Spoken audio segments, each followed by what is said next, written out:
Hey guys, welcome back to the BuzWeaver channel. Thank you so much for the likes, the shares, and the comments from our previous video, which I will post up here in the top right-hand corner. I want to thank all of you guys for your continued shares and spreading the message here on the BuzWeaver channel as we touch on the topics of the day versus when I do them on the Friday vlog. It's just the slowest news day. But this particular segment here, for all of you who are foreign, for many of my foreign viewers, and maybe for some of the newer viewers and younger viewers who may not have taken a course in civics or economics or current events or government in your school yet, this is a classic example of Americans exercising their First Amendment right, and that is to speak in the public hall, in the public space.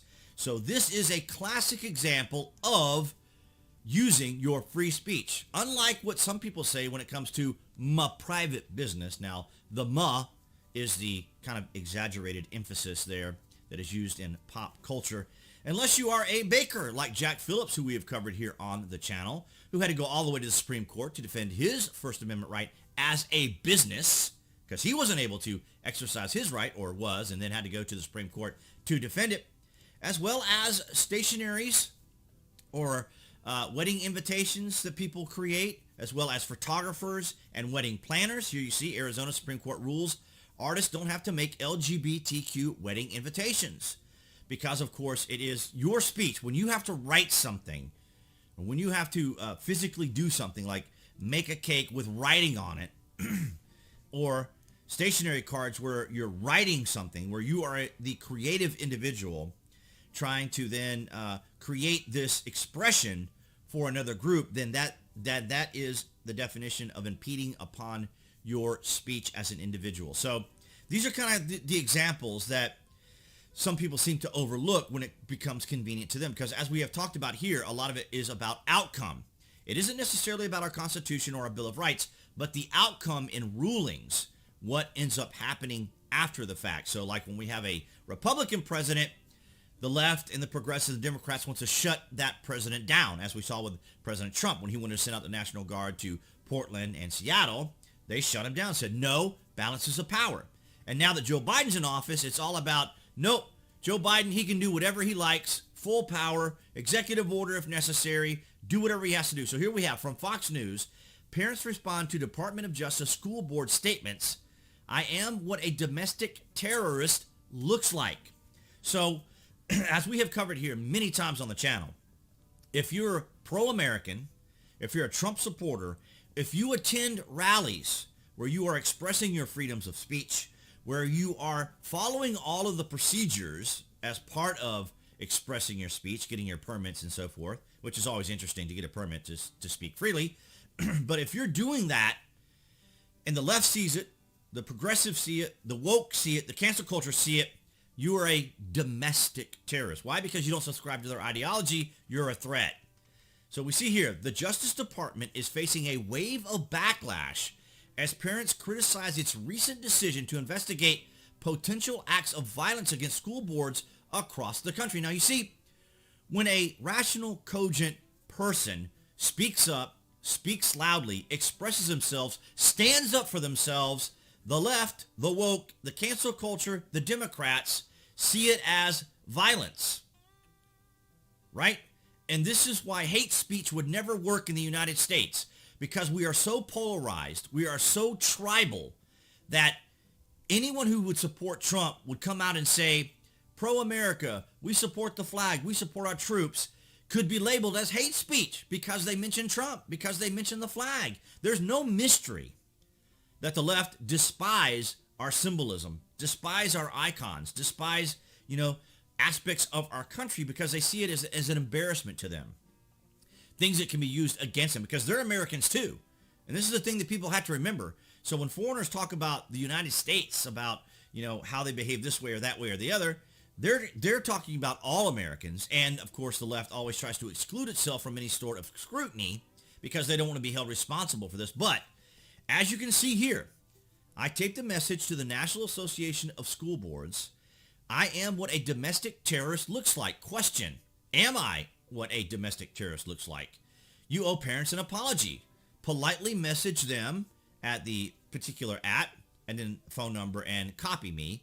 But this is exactly what we have talked about here on the channel for quite some time, at least for the last 4 years, because you guys do remember, for example, the Proud Boys, who are labeled by the ACLU and Southern Poverty Law Center as domestic terrorists, but they are not recognized as actual terrorists. Even when they suggested that the FBI label them as domestic terrorists, they aren't domestic terrorists. The Proud Boys are pro-American. They get their permits to demonstrate somewhere. They go there, they sing songs, they wave flags, they make speeches about patriotism, honoring your country, respecting your country, and then they engage with Antifa, who disrupts their activities. And of course, the Proud Boys, who typically try to cooperate with police, often get in trouble themselves because they will communicate and interact with the police, who will just try to, extinguish whatever's going on. So they don't care who it is. They just want the disturbances quelled.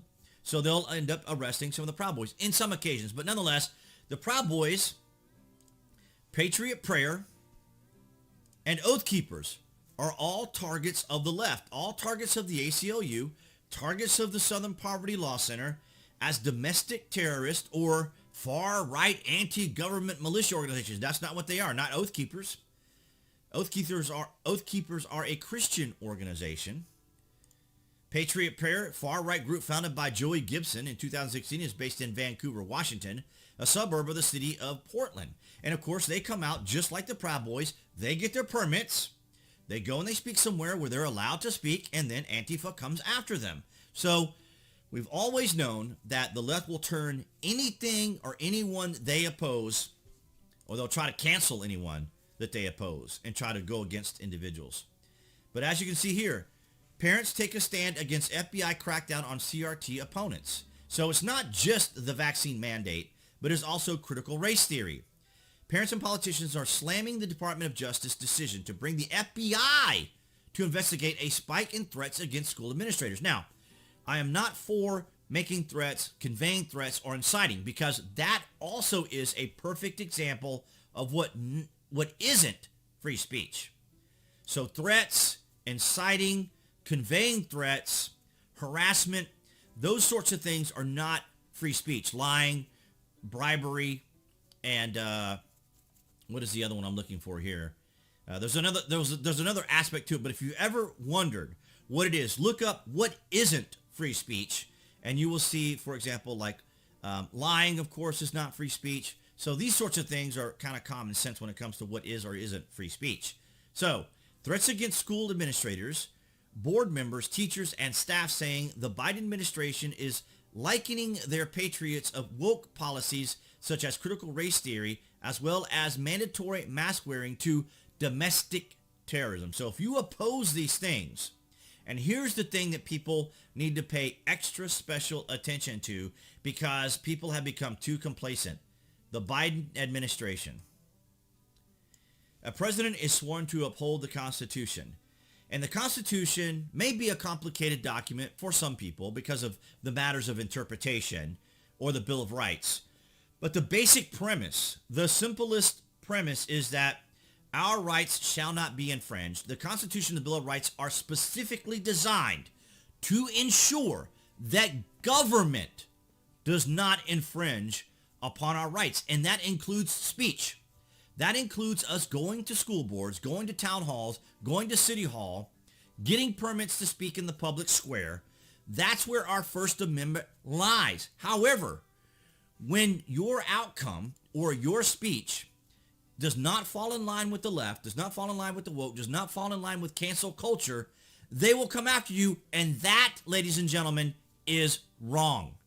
That is a violation of our Constitution. That is a violation of our Bill of Rights. Those are actual, tangible examples. Whereas we heard all 4 years about how oppressive President Trump's administration was, and even fascist by Antifa. Really?